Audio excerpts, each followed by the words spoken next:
Bueno chicos, entonces el día de hoy vamos a ver acerca de unos lineamientos para la construcción de una solución IoT. Bueno, entonces básicamente son una serie de preguntas y planteamientos para orientar pues a cualquier persona de hecho hacia la construcción de una solución IoT. ¿Qué contemplan esos lineamientos? Contemplan, digamos, aspectos de, digamos, de selección de dispositivos, de protocolos de comunicación, ¿sí? A fin de que todo se acople y pues por lo menos como les digo, inicialmente estos lineamientos se desarrollaron como para que cualquier persona pudiera construir una solución IoT. Sin embargo, pues aquí para ustedes con los que ya tienen una base tecnológica, entonces de pronto puede resultar un poco más comprensible. De otra parte, entonces, con respecto al proyecto, digamos que de semestre, entonces ustedes van a desarrollar estas preguntas que vamos a explicar ahora y pues bueno, las van a ir contestando en relación a lo que vayan a desarrollar. También, pues bueno, hay preguntas que de pronto en el momento actual del conocimiento, de pronto no son tan familiares, entonces de pronto pues esas las pueden saltar, ¿cierto? Pero pues al final del curso ya se espera que por lo menos todo el formulario de lo que vamos a ver, pues ya esté completamente respondido. ¿Listo? Entonces vamos a empezar. Entonces, primero tenemos unas preguntas generales, que se han denominado aquí preguntas iniciales, donde, pues bueno, es como para abordar el tema de lo que implica la solución en IoT. Entonces, primero se pregunta, bueno, ¿qué variables o qué datos se necesitan medir? ¿Qué autonomía se espera del sistema? ¿Cuál es su presupuesto? ¿Qué mantenimiento puede ser provisto o necesario? ¿En cuánto tiempo se requiere que la solución esté lista? Entonces, miren, como por ejemplo hasta este momento, hasta esa pregunta, ya vemos que hay que identificar qué tipos de sensores se van a utilizar, de pronto baterías o qué tipo de alimentación, el mantenimiento, digamos, en cuanto a programación, en cuanto al hardware, el presupuesto, ¿cierto? Que si ustedes, no sé, por ejemplo, si quisieran construir, no sé, algo como que permitiera que, no sé, una matera de la casa, que siempre esté como, digamos, con la luz del sol. Entonces, conforme va cayendo el día, pues que, no sé, tenga un carrito y se vaya desplazando y bueno. Pues con respecto a eso, digamos que, bueno, uno pensaría que un presupuesto inicial como para ver qué tanto puede invertir en una solución de ese tipo. Y bueno, de hecho, ustedes también tendrán que abordar algo similar para las soluciones que planteé. De otra parte, bueno, del tiempo, ¿cierto? Si nosotros lo miráramos, bueno, como algo ocasional, digamos, algo como una prueba, un experimento, pues no tendría ningún tiempo. Sin embargo, pues si lo vemos desde el punto de vista de la asignatura, el tiempo pues sería máximo hasta antes de la semana final de parciales, ¿cierto? Entonces ese sería como el límite. Entonces ya vamos a ver más adelante por qué se hace relación a ese tiempo. Bueno, continuando, entonces se pregunta cuál es su habilidad en el manejo de tecnologías IoT, qué área necesita cubrir, pero área entendida como área física, o sea, digamos lo que pueda estar distribuido en metros cuadrados, kilómetros cuadrados o centímetros cuadrados también, ¿por qué no? ¿Sí? Y pues bueno, en relación a eso, pues también cuántos nodos, digamos, cuántas motas se estima que se necesita para cubrir esa determinada área, ¿cierto? Entonces, estos nodos o motas son los elementos, digamos, que llamaríamos cosas en el IoT. Si hablamos de la construcción de un prototipo, entonces básicamente una mota debería tener, pues bueno, un dispositivo que le permita comunicarse, sensores, hardware de procesamiento y baterías, pues en caso de que no tenga cerca como una toma de corriente o que por lo menos por la misma naturaleza de la solución, pues tenga que colocarse en sitios alejados de una toma de corriente o que necesiten pues una autonomía independiente, un backup. Bueno, ¿qué procesamiento de datos se necesitan? ¿Qué cantidad de datos se requieren almacenar? Entonces, por ejemplo, si digamos yo tengo un sensor de temperatura, de entrada, como ya habíamos dicho, pues básicamente es una señal eléctrica, que más adelante pues entonces entraría a convertirse en un valor digital, ¿no? pues ya con los conversores de una determinada tarjeta. Pero sin embargo, a pesar de esa conversión, digamos que ya lo tengamos como un valor numérico, como un valor decimal ya en cierto punto, pues de todas maneras ese dato no nos dice nada. De pronto desde la programación haya que agregarle, por ejemplo, digamos una C como para indicar que es grados centígrados, o por ejemplo si la escala del sensor viene en grados Fahrenheit y que yo lo quiera pasar a centígrados, entonces eso debería hacerlo como nivel de código. Pues también, digamos, dependiendo de la tarjeta o del dispositivo que yo esté utilizando y de hecho también de la periodicidad con la que yo esté captando los datos de los sensores, entonces también es importante pensar en cuántos datos voy a almacenar. Que si ya, por ejemplo, tengo un sistema completo, entonces, ¿qué datos, digamos, se pueden mantener localmente o cuánto tiempo se van a mantener localmente? Y pues bueno, cuáles datos se filtran y cuáles datos de pronto se llegan a exportar hacia un servidor, ¿sí? Para tenerlos ya más de primera mano y pues en cualquier momento. Y pues bueno, finalmente lo que es si la solución requiere elementos de seguridad. Si los datos que está transmitiendo o que está recibiendo son de algún tipo de información sensible o confidencial, ¿sí? Entonces, bueno, eso también ya lo valoran ustedes desde su solución. Entonces, como he dicho, esas son unas preguntas generales, o sea, como iniciales también, para ver qué es lo que yo puedo llegar a necesitar y qué, bueno, qué aspectos tengo que considerar con respecto a una solución que se considere en el marco del IoT.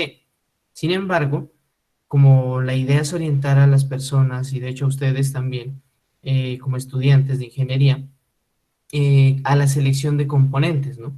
Porque listo, uno puede decir, bueno, necesito un sensor de temperatura, una tarjeta, sí, pero digamos, volviendo al principio, que esto está orientado a personas que de pronto no necesariamente tienen una formación técnica o ingenieril. Entonces, bueno, va a necesitar saber qué sensor va bien con qué tarjeta o qué tarjeta puede comprar. Y de hecho, cuáles son los elementos relacionados con respecto a sensores, a estos elementos de procesamiento, a la parte de comunicación, a la parte de alimentación. Sí, entonces estos serían como los cuatro grandes apartes, ¿sí? Para selección de componentes como tal. Entonces, dicho eso, vamos a empezar primero con los sensores.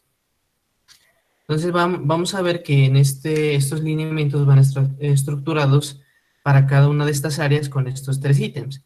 Lo que sería una descripción de qué es un sensor, algunas preguntas guía con respecto a digamos, esa orientación para seleccionar un dispositivo u otro, y pues también cierta información adicional que puede apoyar para unos criterios de decisión, ¿sí? Entonces, los sensores, básicamente, como ya hemos mencionado previamente, vienen a ser, bueno, dispositivos que captan fenómenos del entorno real y los transforman, ¿no? A una señal eléctrica que posteriormente, bueno, se va a convertir a digital y, pues bueno, que ya en ese ámbito, pues ya puede ser un tipo de dato o información que se puede procesar, ¿no? Y se puede almacenar y demás. Y además, digamos que se puede tercerizar, por así decirlo, a través de servicios y de aplicaciones.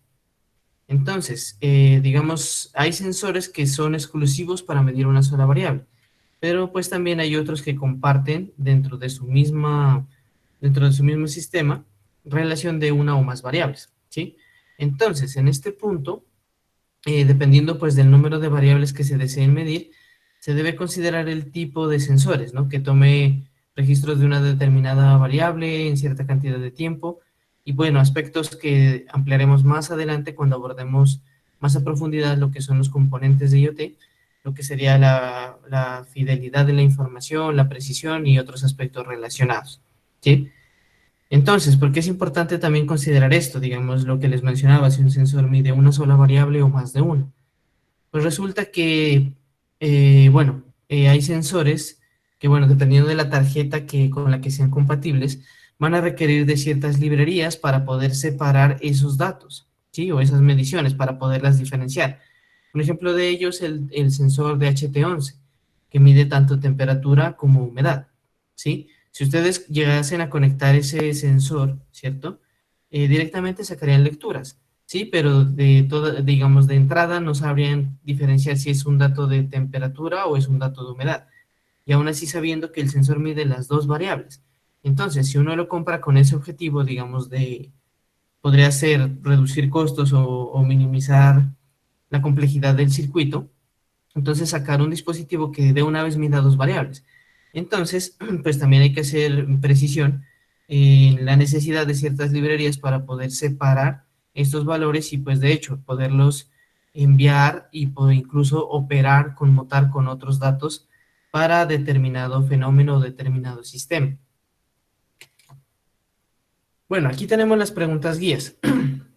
Entonces, bueno, si han utilizado algún sensor antes, si los sensores que necesitan deben ser muy sensibles, o sea, la variable de pronto si es muy delicada o no, en el sentido de que, por ejemplo, si hablamos de un escenario en el que queremos controlar el encendido y apagado de un ventilador, ¿sí? Entonces, de pronto, el sensor de temperatura, pues no tiene que ser tan preciso, tan sensible a las variaciones, ¿cierto? Pero si, por ejemplo, hablamos de una nevera, digamos, que almacene medicamentos, ¿sí? Que necesita un control, pues, de esta temperatura, entonces de pronto ahí sí hay que ser un poco más rígidos digamos, en las características que debería tener ese sensor. Bueno, otro aspecto que está aquí es cuánto tiempo tarda la compra. Eso va relacionado con la pregunta inicial que decíamos, para cuánto, digamos, se necesita el proyecto.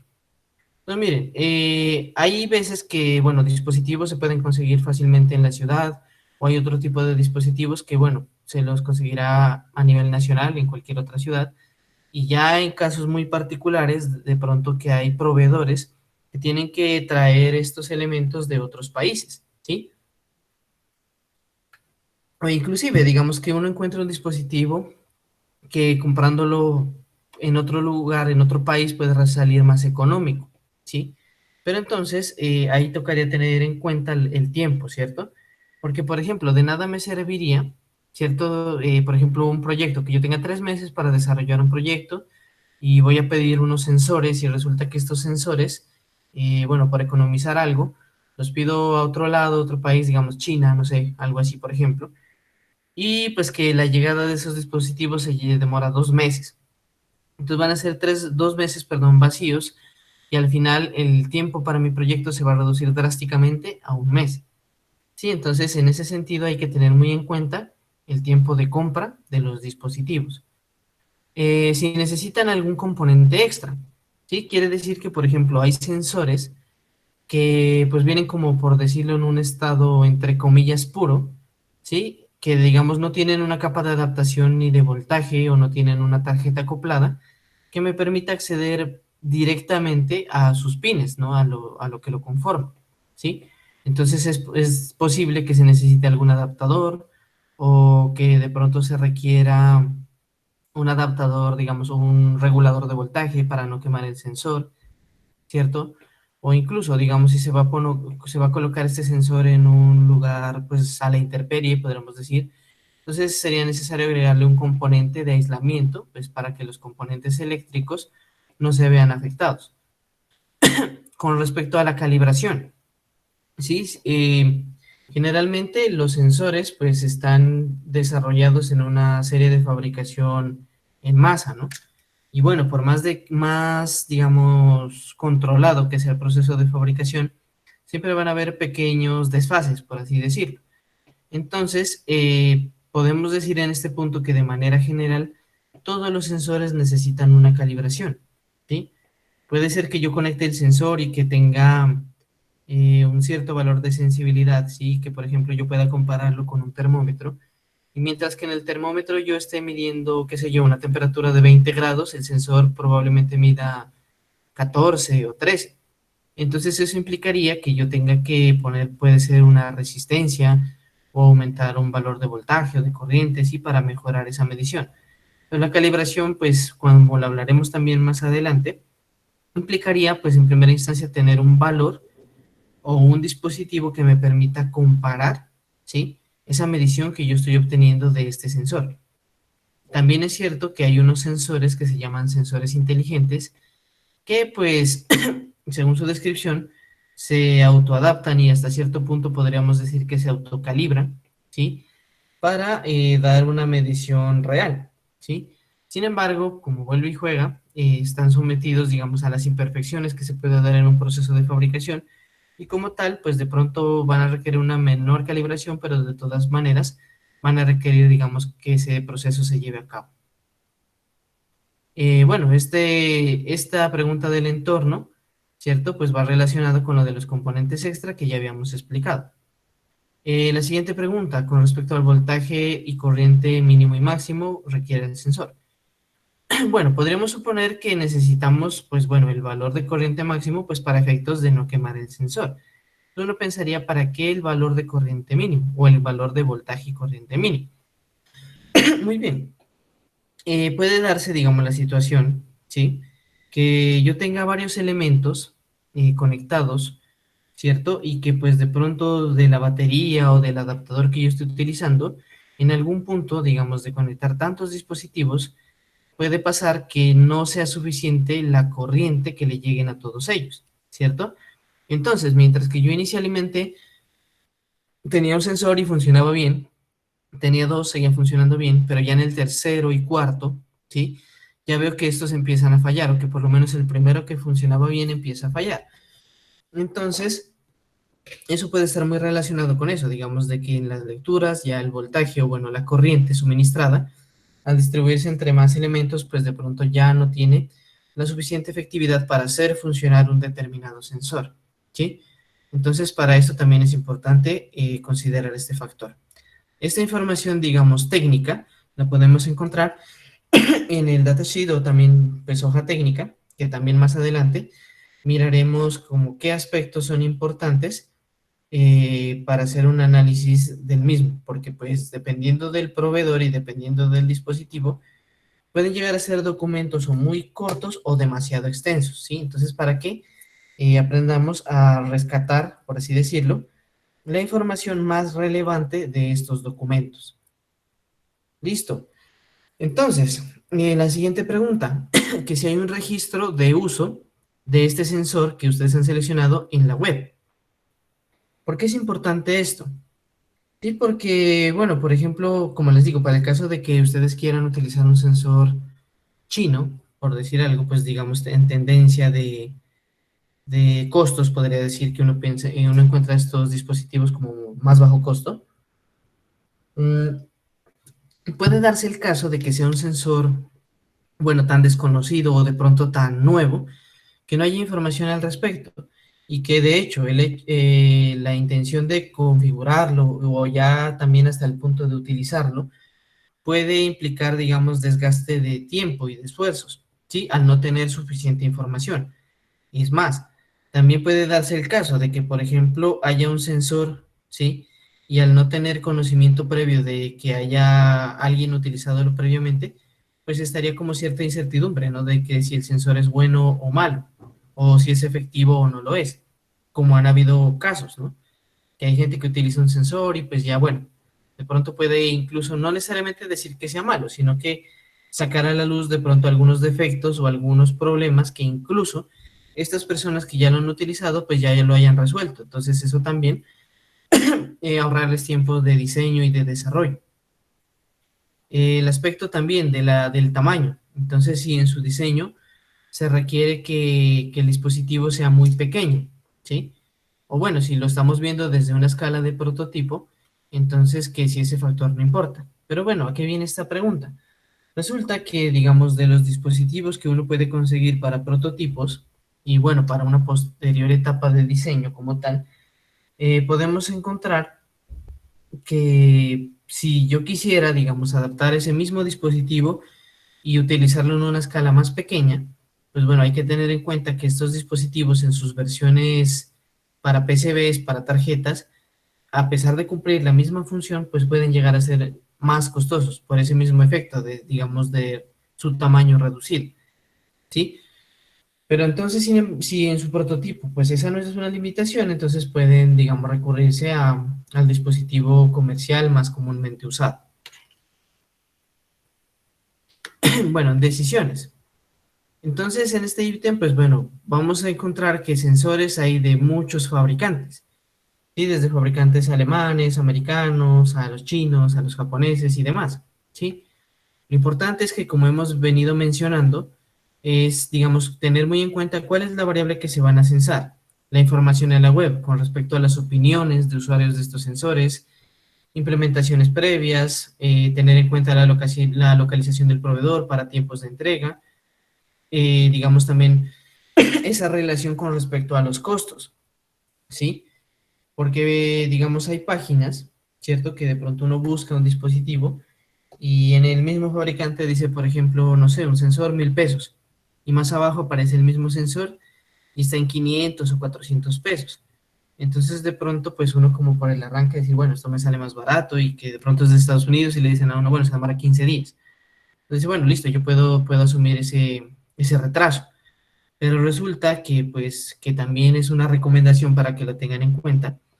Hay tiendas que donde se ve, por ejemplo, en la misma tienda esas variaciones de precio, esa relación está dada como en la cantidad, ¿sí? Mientras que, por ejemplo, el costo del mismo sensor en 1.000 pesos, ¿sí? Puede estar dada cuando dice, bueno, por compras de entre 1 a 10 sensores. Y el que aparece en 400 podría ser, bueno, por compras entre 100 y 200 sensores. Sí, entonces uno el hecho de haberle dado a comprar ahí, pues puede llegar y una entrega o una factura grande, ¿sí? Y con muchos sensores que realmente solo necesitaba uno o dos. Entonces también tener en cuenta esa parte. También, pues bueno, una vez que se haya seleccionado el dispositivo, entonces vuelve y juega. Tener toda la información disponible, datasheet, en la página del proveedor o de pronto vía internet, ¿cierto?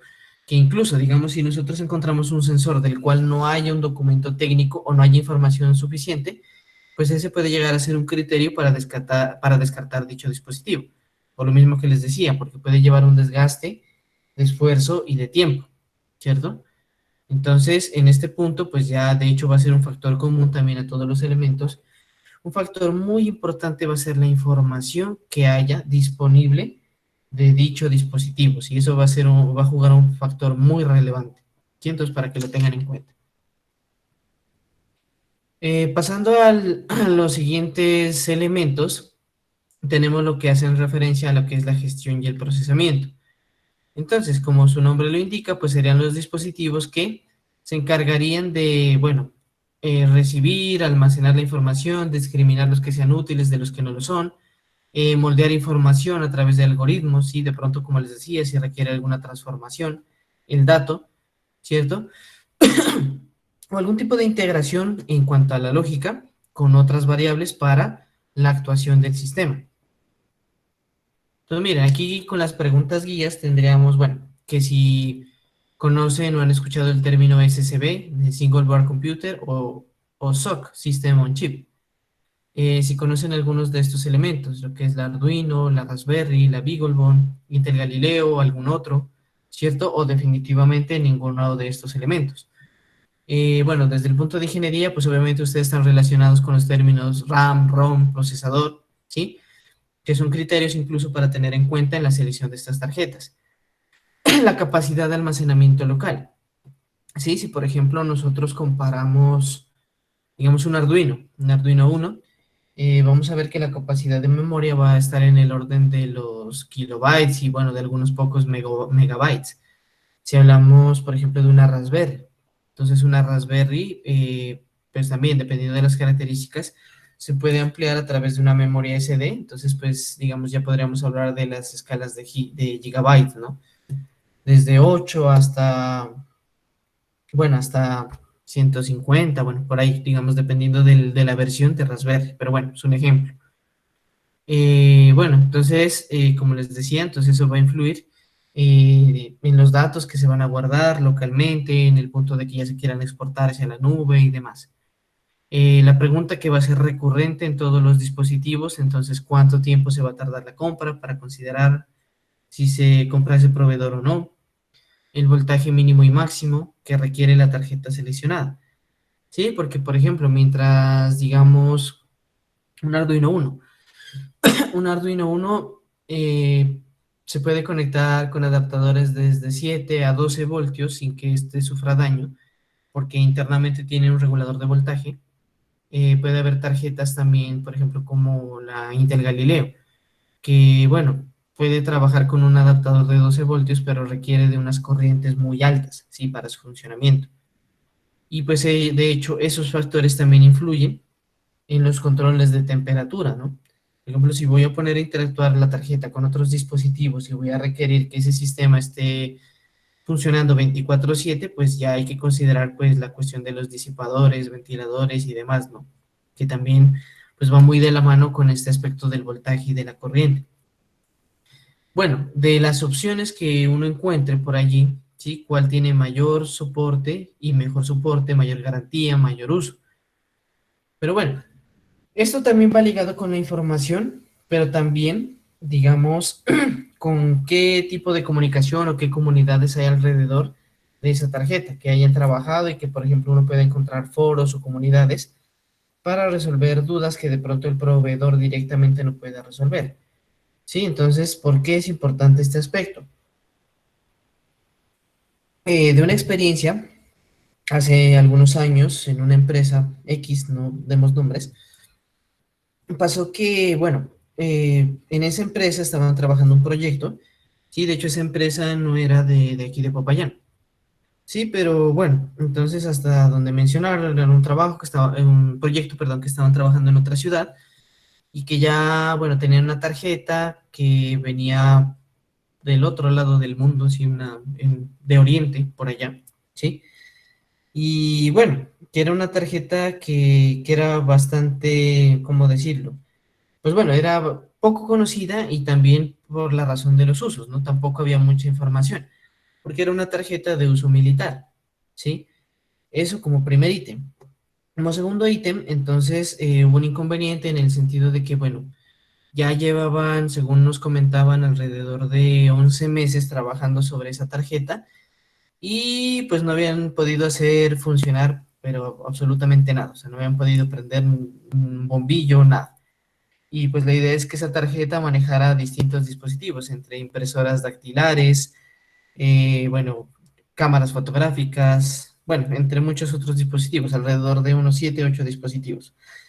Pero bueno, entonces, en ese enfoque, pues mencionaban que en primera instancia no encontraban como los profesionales que supieran manejar ese tipo de elementos. En ese momento, pues apenas se estaba dando en Colombia como el auge de lo que se llaman los sistemas embebidos y pues de este cuento del IoT, de lo que estamos hablando ahorita. Sí, de hecho, pues ese también es como el interés, digamos, desde la universidad, desde la parte de formación de ustedes, que sean como más competitivos. Sí, el mundo está evolucionando, el mercado está evolucionando, sí, y digamos, los campos de acción de los ingenieros de sistemas también están cambiando. ¿Sí? Entonces, estamos en un punto en que ya no es suficiente como saber programar, ¿cierto? Pues desarrollar aplicaciones móviles, aplicaciones web o aplicaciones de escritorio, ¿sí? Sino que también se hace necesario también conocer los aspectos de la programación del hardware, o por lo menos conocer, así sea como de un modo básico, cómo interactuar con un elemento hardware, ¿sí? Entonces, como les digo, todos estos aspectos en este momento son tendencias tecnológicas y la idea es que ustedes por lo menos tengan las bases para poder enfrentarse a ese tipo de problemas, ¿sí? Pero bueno, volviendo al asunto, entonces decían que eran 11 meses, ¿sí? Donde habían buscado un equipo de trabajo que, pues bueno, se concentraron en que fueron profesionales de ingeniería de sistemas, en que fueran profesionales que manejaran Linux, ¿sí? Pero no agregaron como el ítem del manejo del hardware. Y de hecho, a nivel de programación, digamos, lenguajes como C o C++, pero en un entorno de bajo nivel, ¿sí? Entonces, bueno, llegaron a Popayán y pues bueno, empezaron a reclutar entre ingenieros de sistemas, ingenieros electrónicos, como para hacer el conjunto ahí, ¿no? Como para poder abordar el problema. Pero entonces, ¿qué pasaba? Entonces resulta que primero, a raíz del desconocimiento de la tarjeta, sí, empezaron a buscar la forma de cómo programar la tarjeta. Sí, entonces en este momento, pues bueno, este aspecto de pronto ha evolucionado bastante desde el punto de los lenguajes de programación, como son, bueno, por ejemplo, Python, que de alguna manera rompe la fragmentación que puede llegar a haber entre unos tipos de lenguajes a otros, ¿no? Y pues, ¿a qué voy con eso? Entonces resulta que, bueno, cuando ya lo veamos más adelante, digamos, hay una característica con respecto a las arquitecturas que, digamos, si yo quiero compilar o desarrollar un ejecutable para un dispositivo, pues hay que tener en cuenta qué arquitectura tiene ese dispositivo. Sí, por decirlo de alguna manera, ¿no? Que, por ejemplo, un instalador de 64 bits, pues no va a funcionar en un sistema de 32 bits, ¿sí? Como por poner un ejemplo así a grosso modo. Entonces el problema acá es de pronto un poco más grande, en el sentido de que se necesita, bueno, digamos que una tarjeta no tiene los requerimientos altos que pueda llegar a tener un computador, ¿sí? Y que, por ejemplo, si yo quisiera compilar un código que pudiera ser complejo en una tarjeta de estas que tienen, bueno, unas RAMs pequeñas, procesadores limitados, ¿sí? Un código que, por ejemplo, en un computador podría tardarse en compilar, no sé, cuestión de segundos, en una tarjeta de estas, ¿sí? Si se hiciera directamente, entonces requeriría de procesos de horas, incluso hasta de días, ¿sí? Y que de hecho eso retrasa digamos, el desarrollo en el sentido de que, pues bueno, por ejemplo, ustedes si compilan un programa, de pronto ya les sale un error, entonces, bueno, ustedes en el momento empiezan a buscarlo, lo corrigen, vuelven y compilan, si el error no se corrige, entonces vuelven y buscan y hasta que, pues bueno, logran que saque el ejecutable. Pero entonces imaginen ese proceso, digamos, si se demorara horas y para tener que esperar horas para ver cuál es el error y nuevamente, bueno, corregir por donde creen que es el error y volver y compilar y tener que esperar y bueno, todo eso. Alrededor de eso existe un aspecto o un texto que se llama compilación cruzada. O sea, que yo pueda compilar códigos desde un computador hacia una tarjeta de estas, ¿sí? Entonces ese fue como el primer inconveniente de entrada, que no había información disponible al respecto y que por lo menos pues la compilación cruzada va a sonar un poco parco, digamos, mencionarlo así, pero los elementos que se relacionan en ese proceso, eh, digamos, es como hacer una sopa. Entonces hay que, digamos, seleccionar ciertos elementos y todos tienen que ser compatibles entre sí. Si no, no va a saber bien. O bueno, en este caso, pues no va a sacar el ejecutable que uno necesita para que funcione, ¿sí?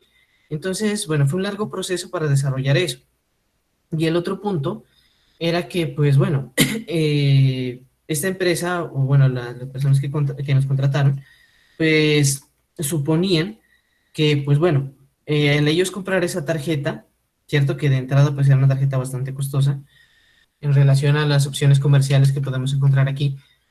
Entonces ellos decían que el proveedor, sí, pues ya, digamos, tendría que tener un canal para poder facilitar cualquier duda o inconveniente que se presentara en el desarrollo, ¿sí? Y pues bueno, esa suposición es válida, ¿no? Sí, por eso, entonces a eso va lo que es el aspecto del soporte, ¿no? Entonces, si yo compro algo, pues yo esperaría que si tengo algún inconveniente, pues haya alguien que me pueda ayudar a solucionar ese problema. Entonces, aquí empezaba el primer inconveniente de una serie de inconvenientes. Entonces, listo, había un contacto de esa empresa que primero era ruso, segundo estaba en Afganistán, tercero, pues bueno, para comunicarse con él solo se podía por vía correo electrónico. Entonces, primer problema, pues bueno, uno dice, bueno, de ruso, pues poco o nada, y pues bueno, de hablar de lo que se hable afgano o demás, pues tampoco. ¿Sí? Entonces tocaba recurrir como dicen, el idioma universal, o el lenguaje universal, que sería el inglés. Pues listo. Entonces uno, bueno, escribió un correo con una duda, dirigiéndose a esta persona, pero entonces, incluso por la diferencia de horario o demás, o por cualquier recargo que tuviera esta persona, suponiendo, digamos, yo le escribiera hoy un correo a las 10 de la mañana, esta persona me respondía mañana alrededor de la misma hora, ¿sí? Entonces imagínense, digamos, tener que esperar 24 horas para resolver una duda, ¿sí? Entonces, y digamos que una duda que puede resultar en muchas dudas también, ¿no? Entonces, bueno, se pasó a un siguiente plan. Entonces, decir, bueno, como quien dice, cacharreemos lo más que podamos esta tarjeta, saquemos todas las dudas y hacemos un solo correo donde nos respondan pues todas las dudas que tenemos acumuladas hasta el momento. Listo, se volvió a enviar el correo, pero entonces, ¿cuál era el inconveniente? Esta persona pues revisaba el correo o respondía a la primera pregunta o respondía a la última, pero no respondía a todo. Sí, entonces estábamos de vuelta al principio. Llegó un punto, digamos, que la presión se volvió tan alta y, digamos, del estrés, por así decirlo, de esta empresa, que decían que, bueno, pues que cómo va a ser esto, que ellos necesitan avanzar más rápido con el proyecto, que ya llevaban 11 meses de retraso, más los meses que llevaban trabajando con nosotros. Y pues bueno, entonces dijeron que pues tocaba como, eh, pues casi exigirles, decirles que nos den una asesoría más directa y que nos apoyaran para el desarrollo de la aplicación. Cosa en la cual que tuvimos que argumentar, decirles que pues que bueno, que si nosotros nos ponemos en los zapatos del fabricante, o bueno, de los ingenieros que están trabajando en esta empresa, en esta fábrica, pues realmente ellos desarrollan algoritmos simplemente para probar los periféricos, ¿sí? Para ver si un pin funciona o no funciona, si un LED enciende o no enciende, ¿cierto? O sea, son algoritmos simplemente para descartar alguna falla en la fabricación del dispositivo, pero no como tal una aplicación. La aplicación ya viene a ser algo muy subjetivo y viene a ser algo que, digamos, ya depende de la empresa que la compra y de la aplicación que quiera desarrollar. Que de hecho eso también se evidenció cuando se estaba buscando información al respecto. Como les digo, la información era muy privativa. Y de hecho, el punto más cercano donde se encontró, digamos, donde se estuviera utilizando esa tarjeta fue Brasil. Pero en Brasil, pues tampoco había información disponible. O sea, digamos, a nivel latinoamericano, fue el único país donde dijeron, en este país se está utilizando esa tarjeta, pero no fue suficiente como para solucionar las dudas. Entonces, bueno, la empresa estaba empecinada en que este contacto que estaba allá, pues resolviera eso y que apoyara al equipo para construir la aplicación. Entonces, pues nosotros sosteníamos que eso no iba a pasar y esa no es la forma de trabajar de ellos. Y entonces ellos decían que sí, nosotros decíamos que no, entonces les dijimos, bueno, hagamos una cosa muy sencilla. Les dije, voy a escribir un correo puntualmente preguntando eso, que si ellos desarrollan programas para probar la integridad de la tarjeta o ellos también desarrollan aplicaciones para utilizar esa tarjeta. Entonces, listo, se envió el correo, lo mismo, 24 horas. Al día siguiente la respuesta fue la que nosotros les habíamos planteado. Efectivamente, ellos solo desarrollaban algoritmos para detectar fallos en las tarjetas, más no aplicaciones. Sí, entonces eso fue un inconveniente, más grande, más tiempo. Sí, al final se les hizo funcionar eso de alguna manera, pero bueno, eso ya son otros aspectos también generalidades. Pero bueno, la historia o el cuento se puntualiza en eso, ¿sí? En la importancia del soporte, ¿sí? Y en la importancia de que haya un canal o haya una comunidad o haya alguien que ya haya utilizado esa tarjeta y que por lo menos tenga información a la cual ustedes puedan acceder. Porque como ven esas cosas de pronto, al sol de hoy, digamos en la era de la información, uno creería que no se van a presentar, pero se presentan. Sí, pueden haber dispositivos de los cuales no haya absolutamente nada de información o que haya un soporte tan limitado como el que yo les cuento, ¿sí? Sin embargo, pues digamos de las opciones que están aquí en la lista, pues ese problema es, es más bien poco, ¿no? Pero bueno, para que lo tengan en cuenta, si de pronto toman como opción buscar una tarjeta que no esté pues como muy difundida. ¿Listo, chicos? Listo, entonces esto también va con de la mano, que si la tarjeta u opción que han seleccionado pues se ha utilizado en una solución antes o en una solución similar. Hasta ahí, chicos, ¿hay alguna pregunta, alguna duda?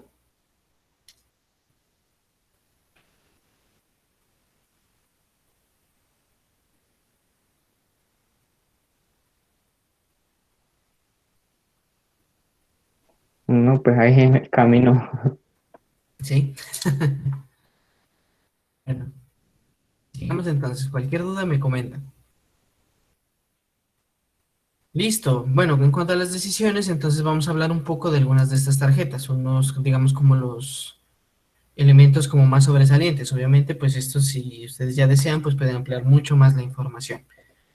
Entonces, tenemos la Raspberry. Y bueno, hablando de la Raspberry Pi 3, ¿no? Que el valor está como entre 50 y $75.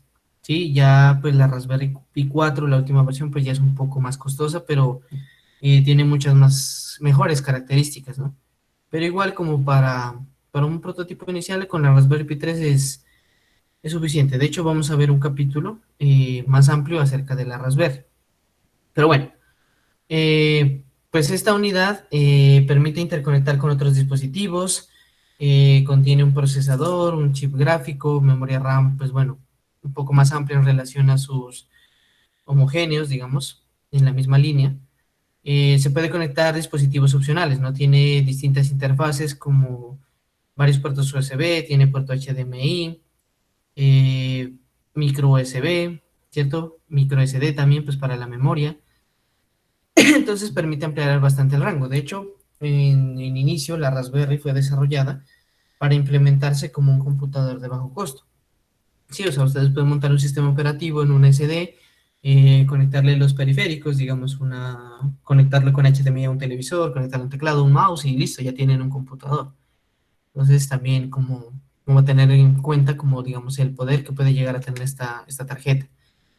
Bueno, el procesador es de 32 bits, trabaja con un chip de 700 MHz, una arquitectura ARM, que es como la arquitectura común a este tipo de dispositivos, y pues también soporta lo que es una característica que se denomina el overclocking, ¿sí? Que pues permite aumentar la velocidad del reloj para agilizar los procesos que se tengan en la tarjeta.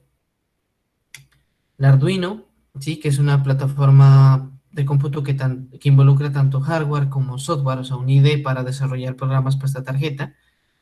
Y pues bueno, que digamos, dadas sus características, se puede utilizar para controlar actuadores, digamos, como unos motores, luces o elementos similares. Soporta dos modos de trabajo en el cual uno puede, bueno, desde la programación, ¿no? Conectar el Arduino al computador y vía USB enviar el código, ¿sí? O pues también es otro modo que está el standalone, que es una forma, digamos, en que una vez yo ya tenga programado el código, pues yo puedo, digamos, conectarlo con un adaptador y pues ya la tarjeta va a seguir funcionando con el código que ya esté, digamos, embebido en él. La BeagleBone, que es una SBC, Single Board Computer, de baja potencia de la empresa Texas Instruments, que utiliza un Cortex RM8, puede correr un sistema operativo tal cual como la Raspberry también, que puede ser un Linux o Android 4.0, entre otros, ¿sí? La principal diferencia, digamos, de este con el anterior, con Arduino, es que puede correr un sistema operativo para, digamos, correr aplicaciones y pues obviamente, digamos, también poner la facilidad de tener una interfaz gráfica para poder controlar ese tipo de aplicaciones, ¿no? Y bueno, en ese sentido, pues también está, digamos, tiene un software como de más nivel y de mayor capacidad de procesamiento. Bueno, a pesar de que aquí decimos que es como una diferencia con respecto al Arduino, en el Arduino también se puede instalar un sistema operativo. Sí, que si de pronto ustedes ya quieren investigar, ese sistema se llama TinyOS o TinyOS, ¿sí? Pues obviamente es un sistema operativo bastante restringido por la capacidad de memoria que les mencionaba, ¿sí? Pero se puede instalar. Tenemos la MediaTek Linked One, que es una tarjeta más centrada en la comunicación, ¿no? Incluye Wi-Fi, GSM, un procesador ARM7, arquitectura RISC, ¿sí? Bueno, del curso de principios de hardware, lo que lo están viendo, los que ya lo vieron, recordarán a qué hace referencia a eso. Bueno, trabaja a 260 MHz, tiene 4 megas de RAM, una memoria flash de 16 megas, pero la ventaja es que desde el fabricante se da soporte a todas las librerías de C++ para agilizar el proceso de desarrollo. Tenemos la XBIS Pro, que bueno, esta tarjeta de pronto entra más como en la parte de comunicación. Sin embargo, por el ID que tiene para su manejo, puede llegar a programarse algunas funciones de un modo similar a la Arduino, ¿sí? Que bueno, de hecho eso también lo veremos más adelante. Entonces, bueno, como les decía, este es un módulo de comunicación que trabaja bajo el protocolo Zigbee y pues bueno, en cuanto al voltaje, trabaja a 3.3 voltios, 205 miliamperios, con una tasa de transmisión de 250 kilobytes por segundo, a una salida de 63 miliwatts. En línea de vista tiene un alcance de 1.6 kilómetros o una milla, y pues ya en escenarios de indoor, digamos dentro de un edificio, una casa, pues ya el alcance se reduce como a 100 metros. Tiene pines de entrada de 10 bits, conversores análogo digitales y pues también tiene pines para encriptación. Trabaja con comandos que son AT o API, que de hecho esos también los vamos a ver más adelante. Bueno, en la comunicación de pronto saltamos un poco la descripción, de pronto por lo que pues ya se sobreentiende de alguna manera qué es la comunicación, pero sin embargo, como remitiéndonos a que estas preguntas están dirigidas a cualquier persona, ¿cierto? Entonces, pues de entrada se preguntaría qué entiende por comunicación. Ahora, en un sentido también ya más técnico, entonces, si conoce de protocolos, topologías, enrutamiento de paquetes, el área que requiere cubrir la solución, ya habíamos hecho esa aclaración a qué se refiere el área, el alcance mínimo y máximo, tal cual como lo acabamos de ver en el caso del XB Pro, para interiores y exteriores, protocolos de comunicación que soporta, ¿sí?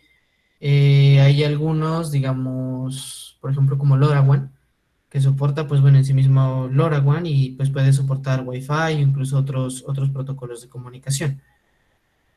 Bueno, distribución en el espacio, topologías, ¿no? Si puede soportar, digamos, topologías en malla, en árbol, en estrella, bueno, esos aspectos ya son como más de telecomunicaciones y de hecho, pues hacen más referencia, como les digo, a sistemas que requieran una cobertura de área amplia. Bueno, si cuenta con un modo de ahorro. El modo de ahorro, digamos, en lo que habíamos visto en principios de hardware, está relacionado con lo que es el modo sleep. Sí, entonces el modo sleep básicamente es como entrar a hibernar el dispositivo, ¿sí? Porque hay sistemas en los que no, digamos, todo el tiempo se está haciendo una transmisión o recepción de datos, ¿sí? Entonces esos modos de ahorro permiten que en esos momentos en los que no se esté trabajando, pues como les digo, se entre como en un modo de hibernación, ¿sí? Y pues estos modos permiten hacer un ahorro sustancial de energía, dependiendo de la característica de entre 80 y 90%, lo cual pues puede llevar a aumentar la autonomía, ¿sí? A que la duración de la batería sea muchísimo más alta. La pregunta de siempre, del tiempo de compra, la parte del soporte, de la garantía y el uso, que también hay que tener en cuenta aquí. En cuanto a las decisiones, pues vamos a hablar un poco de los protocolos de comunicación. Entonces tenemos el MQTT, que de hecho ese se puede implementar incluso para hacer envío de mensajes desde computadores, desde teléfonos, ¿sí? Pero característica principal es como se utiliza para tráfico pesado, ¿sí? Entonces, digamos también donde tenga un máster que maneje varias subredes o varios módulos. Un ejemplo, digamos, de esas subredes podría ser la telefonía celular, ¿no? Que, bueno, cuando se cambia de celdas o de células en una ciudad. Bueno, la comunicación es, digamos, es de manera directa del maestro a los esclavos, mm, pero también soporta la comunicación en dos vías, aunque esta no es muy segura, ¿sí? Digamos, se puede implementar en dispositivos que manejan ese modo de ahorro, modo sleep, para optimizar el consumo energético. El protocolo de comunicación ZigBee, que hace parte del estándar 802.15.4, que es para redes inalámbricas de bajo costo. Sí, o sea, referencia de bajo costo de transmisión, bajo costo de consumo energético. Y pues bueno, este se enfoca para aplicaciones donde la transmisión de datos sea baja. Tenemos el CicloPan, ¿sí? Que es un protocolo ideado para hacerle frente a las exigencias del IPv6, ¿sí? Como pues digamos ya está en entrada el aumento del tamaño de la dirección, la parte de encriptación, todos esos elementos. Como ya decimos, pues bueno, el aumento en la dirección está dado por esa encriptación, o sea, una encapsulación digamos, lo que es una cabecera que identifica no solo, bueno, el aspecto de seguridad, sino también el nodo del cual se desprende la información. Bueno, hablamos de cabeceras de 4 bytes que se pueden comprimir y pues bueno, que en cuanto a topología soporta las redes de malla. Gestiona la parte de la fragmentación y reensamblaje de la información donde llegue a ser necesario. LoRaWAN, que ya lo habíamos mencionado brevemente, entonces miren, es un tipo de tecnología de los más usados. Por sus siglas en inglés, entonces es un tipo de red de área amplia, pero de bajo consumo, ¿sí? Entonces, utiliza un tipo de modulación que hace un uso eficiente de los canales de transmisión y pues bueno, asimismo tiene una tasa de transmisión muy baja de 27 kilobytes por segundo. Pero entonces, como hemos visto, Hay algunas que sacrifican alcance por velocidad o volumen de datos, y está este LoRaWAN que, por ejemplo, sacrifica la tasa de datos que puede transmitir, pero lo compensa con alcance, ¿sí? Mientras que hemos hablado de estándares del orden de metros, ¿cierto? Aquí ya hablamos de conectividades del orden de kilómetros. Tenemos Sigfox, sí, que utiliza un tipo de emulación BPCK para la transmisión, que bueno, es un concepto más de telecomunicaciones. Y pues bueno, básicamente o principalmente consiste en hacer un uso eficiente del espectro, ¿no? Poder enviar información compactada en frecuencia, ¿sí? Y pues bueno, codificarla en ese mismo canal de datos. La ventaja es que, bueno, utiliza una sección muy delgada del espectro y pues eso mitiga los efectos que tenga del ruido la transmisión de dicha información, ¿sí? Bueno, de pronto como el detalle a tener en cuenta es que los puntos finales son económicos, pero la estación base donde se recolecta la información sí es una unidad un poco más sofisticada y por lo tanto un poco más costosa. Zigbee, que también está basado en el estándar 802.15.4, pues bueno, está centrada en aplicaciones que requieran comunicaciones seguras, pero de baja tasa de transmisión de datos.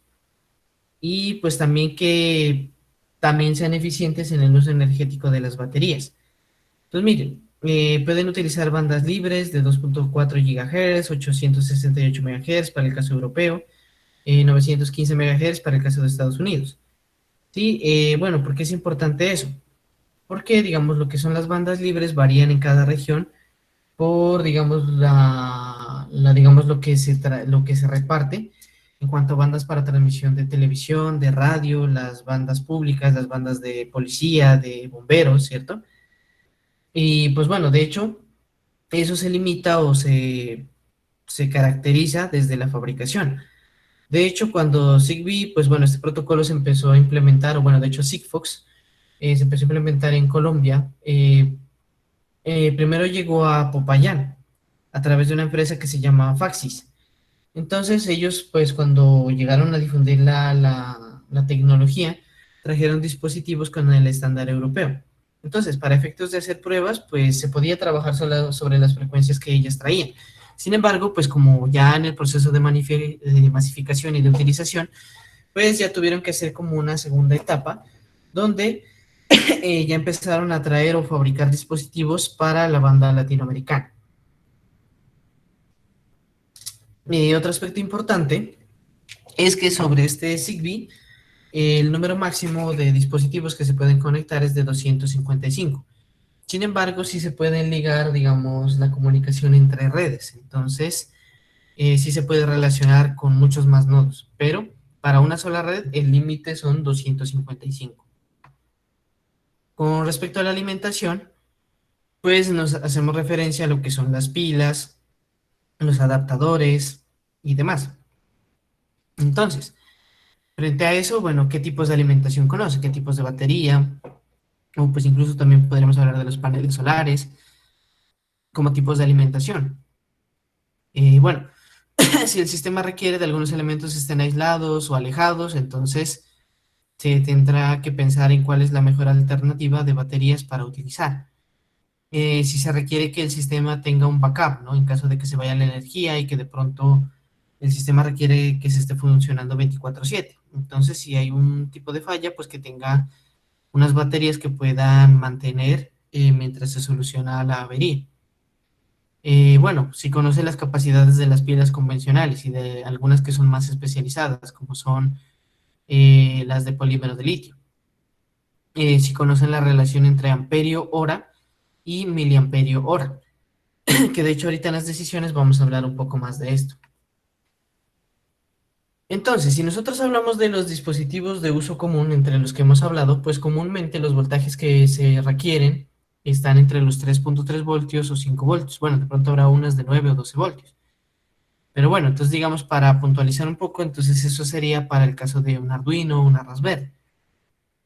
Entonces, si yo quisiera alcanzar ese voltaje, entonces yo podría utilizar pilas convencionales, podría utilizar, bueno, para recrear 9 voltios, podría utilizar 4 pilas AA de 1.5 voltios. o 5 baterías recargables de 1.2 voltios, ¿sí? Pero digamos que este tipo de alimentaciones con baterías se recomiendan como para proyectos pequeños, porque pues la densidad energética no es muy alta, o sea, la capacidad de funcionamiento continuo, ¿no? Bueno, por ejemplo, para esa misma escala podríamos utilizar dos baterías de litio de 3.7 o también están a disposición ahí los bancos de batería USB, ¿sí? Los que utilizan para recargar los celulares. Las baterías de níquel metal hidruro o las, digamos, las más especializadas de momento, que son las de polímero de litio, que pues bueno, como hemos visto, son las baterías que habitualmente uno encuentra en los teléfonos y pues son las que tienen mayor capacidad de carga. Entonces, miren, un aspecto importante aquí con respecto a las baterías alcalinas es que tienen un inconveniente, es que al 50% de su uso o de su vida se reduce la capacidad de voltaje, o sea, se pueden reducir en 2.5 voltios. Por ejemplo, digamos, si colocamos dos baterías en serie de 1.5, tendríamos pues 3 voltios. Al 50% de su uso tendríamos ya 2.5 voltios y al 90% de su uso tendríamos 2 voltios. ¿Por qué es importante considerar esto? Si eso también va en relación a de, por ejemplo, de si un sensor deja de funcionar o un dispositivo de comunicación deja de funcionar. Sí, porque, por ejemplo, nosotros podríamos tener un estimativo de que si yo tengo 3 voltios, ¿cierto? Eh, podría decir, bueno, que dure en un mes, digamos, o una semana, de acuerdo al volúmenes de datos que se maneje. Bueno, pongamos un mes. Entonces, ¿qué pasa? Digamos, si yo hago el uso de una tarjeta XB que trabaja a 3.3 voltios, sí, vamos a ver que si llega a reducirse esa alimentación, pues va a dejar de funcionar. Entonces, muy probablemente, cuando, cuando apenas se haya gastado un 10% de la batería de esa alineación de dos pilas alcalinas, pues el dispositivo va a dejar de funcionar. Sí, entonces digamos esa mira que tenían al principio de decir va a durar un mes y que de pronto ya la primera semana se murió. Sí, entonces puede estar relacionado con eso, ¿no? Que la densidad energética, pues como les digo, no es suficiente, ¿cierto? Eh, ¿cómo, cómo puedo, digamos, yo confiarme de que tengo la suficiente batería, pero al final la capacidad como tal no va a ser suficiente? O sea, por esa misma cuestión de la densidad energética. Sí, entonces, como les digo, al 10% de gasto de la batería, pues ya va a dejar de funcionar y de hecho, cuando ya llegue más abajo, pues va a ser peor. Sin embargo, pues para ello existen algunos circuitos que me permiten, digamos, hacer un uso total de las baterías. O sea, de pronto va a incurrir en que el desgaste de la pila va a ser mayor, pero voy a hacer un uso total de la capacidad de las baterías. ¿Sí? Entonces eso de pronto, si lo quieren averiguar más adelante. Bueno, otro concepto importante es el aspecto de lo que les decía, que si se conoce la relación de amperio-hora o miliamperio-hora. Entonces, bueno, si nosotros tomamos como ejemplo, digamos que tomamos, bueno, una batería que de 1000 miliamperios. Entonces, bueno, si nosotros hablamos del amperio hora, ¿cierto? Entonces, eso implicaría que durante una hora voy a tener la capacidad de 1 amperio, ¿cierto? Ahora, si uso un dispositivo que requiere 0.5 amperios, entonces quiere decir que esa batería me va a durar 2 horas. Si la implemento sobre un dispositivo de 100 miliamperios, entonces eso implicaría una duración de 10 horas y así sucesivamente, ¿cierto?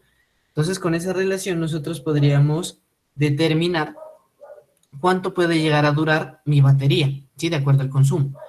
Entonces, eso se podría calcular teniendo en cuenta esta relación de la potencia igual a la corriente por el voltaje. Entonces, eso sería. ¿Hasta ahí alguna pregunta? No, señor. Listo. Listo. Entonces, bueno, de pronto estos aspectos que vamos a seguir viendo no están directamente relacionados, como les decía, Porque, pues bueno, aquí estamos hablando de una escala a nivel de prototipo. Entonces, es posible que todavía hay algunos elementos que sí requieran seguridad y algunos que no. Entonces, si nosotros hablamos de la seguridad, en su aspecto más técnico estaría relacionado, digamos, lo que primero que se nos vendría a la cabeza sería con la protección de los datos, ¿no? De la información que allí se transmite. Pero también estaría relacionado con, con todas aquellas actividades que están encaminadas a proteger los objetos y las comunicaciones y las interacciones que se den entre esos objetos, ¿sí? Que si hay un elemento que de pronto falle, que se acabe la batería, que se queme o que se lo roben, esos elementos también estarían vinculados con la seguridad. Ahora, entonces, por ejemplo, como les digo, eso depende del escenario, ¿no? Porque si ya hablamos de una aplicación médica, digamos, de un control de un marcapasos, pues eso sí va a requerir que esa información sea lo más restringida posible, ¿no? Y también que a esa información solo puedan acceder el médico personal, ¿cierto? O pues o la familia o el círculo familiar pues más cercano, ¿sí? Porque pues eso, digamos, esa filtración de esos datos puede ser realmente peligroso para sus vidas, como ya lo vimos de hecho en la película, ¿cierto? Bueno, aquí tenemos estas otras características, ¿sí? Que pues ya lo habíamos mencionado como alrededor de las preguntas, pero digamos que estos son aspectos que van a ser transversales a todos los demás aspectos, ¿sí? ¿Por qué? Porque si ustedes recuerdan, digamos, el modelo Cisco, donde nosotros determinamos en cada nivel un elemento, digamos, diferente del IoT, pues vamos a ver que en cada uno de ellos va a haber, digamos, esa necesidad de compatibilidad y de seguridad y demás, ¿no? Entonces, miren, hablamos pues de que se necesita bastante información de los dispositivos para no incurrir en unas malas compras o en errores, ¿no?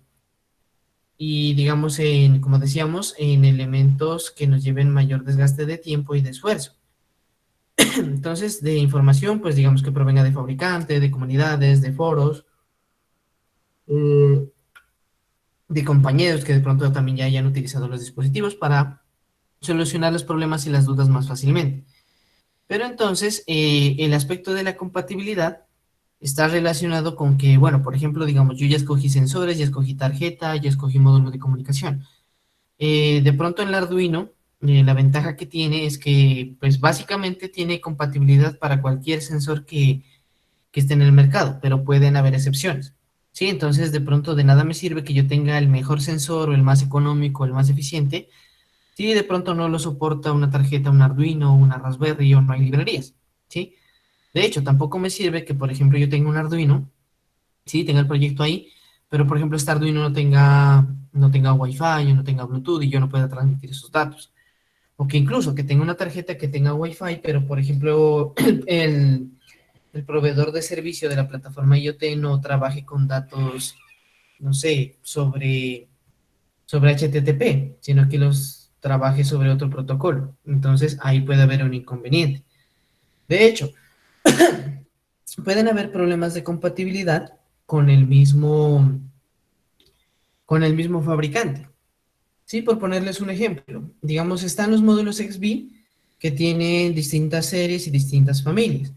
Entonces, digamos, tenemos los XB A, B, C, D incluso, y dentro de ellos, pues también están los serie 1, serie 2, serie 3, ¿sí? Entonces, por ejemplo, digamos, de los serie A, las primeras versiones, ellos solo soportaban comunicación punto a punto, ¿sí? O sea, que solo se pueden conectar con un dispositivo. Ya pasando a los tipo B o los tipo C, pues estos ya soportan comunicación multipunto, o sea, de comunicarse con varios dispositivos a la vez.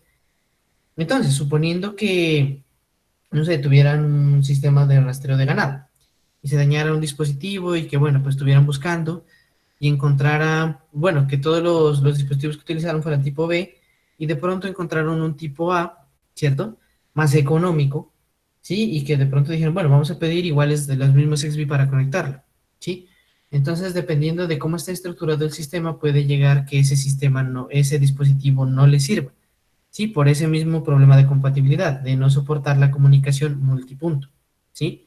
Entonces, hay que tener muy en cuenta también ese aspecto, ¿sí? De que haya, digamos, una relación entre los dispositivos que yo he seleccionado previamente. La configuración. Entonces, mire, como es evidente, y de hecho ya lo hablamos también para el caso de los sensores, muchos de estos dispositivos necesitan ser configurados, necesitan ser calibrados. Y para poder hacer eso, pues se requiere bastante información, una adecuada documentación y de hecho también conocer los software que se utilicen para esas configuraciones, ¿cierto? Así como también pues los protocolos de comunicación, los lenguajes de programación para implementar códigos sobre esos equipos, ¿sí? Entonces, miren, otro aspecto importante, considerar que los software de los elementos que vayan a utilizar sean, si son software libre o si tienen algún costo, si tienen alguna licencia, ¿sí? Porque, bueno, puede ser que haya un buen soporte, una buena información, pero que todo eso tenga que tener un costo. De hecho, digamos, no a un punto de un nivel académico, ¿no? Pero, por ejemplo, que ustedes saquen una buena idea y que de pronto puedan llegar a desarrollar un emprendimiento con él. Y digamos que empiezan a desarrollar unos elementos, un software, y que resulta que más adelante les caiga la DIAN y les diga, bueno, ¿dónde está la licencia de ese software? Y que les cobren, digamos, por la implementación de una solución por haber utilizado un software licenciado, ¿sí? Pues también, digamos, tener relación, digamos, con foros o comunidades con las que se puedan apoyar, ¿cierto? Para esos efectos, ¿no? Para, digamos, ver contextos similares y para agilizar los procesos de desarrollo. En cuanto a la configuración, ¿no? Como les decía, hay que tener en cuenta que el IDE, pues que exista un IDE, ¿no? Para configuración y que de pronto, pues ver cuál es el más amplio, de acuerdo a la información del que más haya. Por ejemplo, el XB tiene, entre los más populares hay tres software de configuración, que son Multosenso, Cool y XCTU. Y si ustedes empiezan a llegar información, muy probablemente del que más se encuentren es de XCTU, ¿sí? Entonces, uno es, digamos, entraría como de pronto a utilizar más efectivamente el último, por lo que tiene más información y mayor difusión. Para el caso de, por ejemplo, del Arduino. El Arduino, pues bueno, como ya hemos mencionado, tiene su ID propio, ¿sí? Pero digamos que dentro del ID, de pronto para los que estén más familiarizados con la programación, les puede resultar un poco incómodo en el sentido de que mientras que ahora uno ve entornos de programación y ves que uno empieza a escribir una función y ya la autocompleta, o pues si de pronto ya escribieron una variable, abajo también ya se las empieza a autocompletar, pues eso vuelve más eficiente los tiempos de desarrollo, ¿no? Pero entonces, digamos, eso no es un impedimento de que se tenga que utilizar exclusivamente el IDE de Arduino. Se puede utilizar, digamos, editores de texto como Sublime, como Atom, como Visual Studio Code, entre muchos otros, ¿no? A través de los cuales, pues, complementándoles con algún plugin, o, digamos, se puede dar la compatibilidad con Arduino y, pues, digamos, tener la ventaja de estas características para agilizar el desarrollo. De otra parte, digamos, si se utiliza, por ejemplo, una Raspberry, la Raspberry, al primordialmente tener sistemas operativos basados en Linux, por defecto va a tener el lenguaje Python, ¿sí? Entonces, de pronto para los que no les guste mucho desarrollar en consola, entonces ya se entraría como a buscar opciones de IDEs como por ejemplo Spider, PyCharm, entre muchos otros. También, digamos, gestores de paquetes dentro de Python como pip, o pues digamos lo que sería el equivalente, digamos, para bases de datos, como por ejemplo utilizar un SAMP, un LAMP. Acá estaría, por ejemplo, Anaconda para esos propósitos. Bueno, una vez se ha tenido esa parte de selección de elementos, de los software y todo eso, pues ya se empieza como a desarrollar los códigos y las debidas configuraciones de cada uno de los elementos que hacen parte. Pues obviamente asegurándose ya de que haya una compatibilidad muy alta entre todos los elementos que se han seleccionado.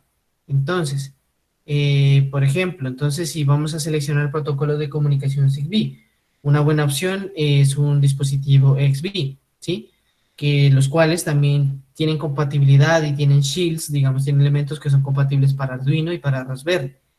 Y que además existen muchos ejemplos en la web de comunicación entre esos elementos, ¿sí? Entonces eso también entra con ventaja, porque también en estos puntos también no se trata de reinventar la rueda, ¿no? como ya les he dicho en otras ocasiones. Se trata de poder, digamos, desarrollar soluciones propias, pero pues, digamos, adaptando códigos o adaptando ejemplos o elementos que ya alguien más haya construido, pues para agilizar, ¿no? También tener en cuenta los nodos, ¿no? La parte de la autonomía. Si, digamos, si se van a ubicar en zonas de difícil acceso, entonces tener en cuenta la alimentación, pues, digamos, para establecer fechas de mantenimiento, fechas de configuración o de reemplazo de ciertos elementos, ¿sí? Y dependiendo también eso de con qué frecuencia se hacen las lecturas de los datos y la velocidad de las mismas, ¿sí? Y también las capacidades de almacenamiento local. Y bueno, pues una vez que ya se ha implementado, llega finalmente la etapa de pruebas, ¿sí? Donde se realizan los respectivos ajustes para garantizar que el sistema funcione de la mejor manera posible. Entonces, digamos, ¿qué pueden resultar de esas pruebas? Definición de los rangos, la duración de las baterías, digamos, definir tiempos de revisión, evaluación de pérdidas de paquetes, ¿cierto? Si hay alguna normalidad en el funcionamiento de un sistema, los tipos de alimentación, ¿cierto? Bueno, todo eso, digamos, en relación, como les digo, al modelo Cisco, que es como nuestra base con respecto a los elementos que nosotros deberíamos considerar para la implementación y de elementos que debemos seleccionar para un IoT. De pronto ver ya en los niveles superiores qué opciones hay de servidores, qué servicios hay, que si por ejemplo nosotros ya pasamos de una tasa de almacenamiento o una tasa de transmisión de datos, qué costos implica o implica que si hay un tope entonces ya va a dejar de funcionar el sistema.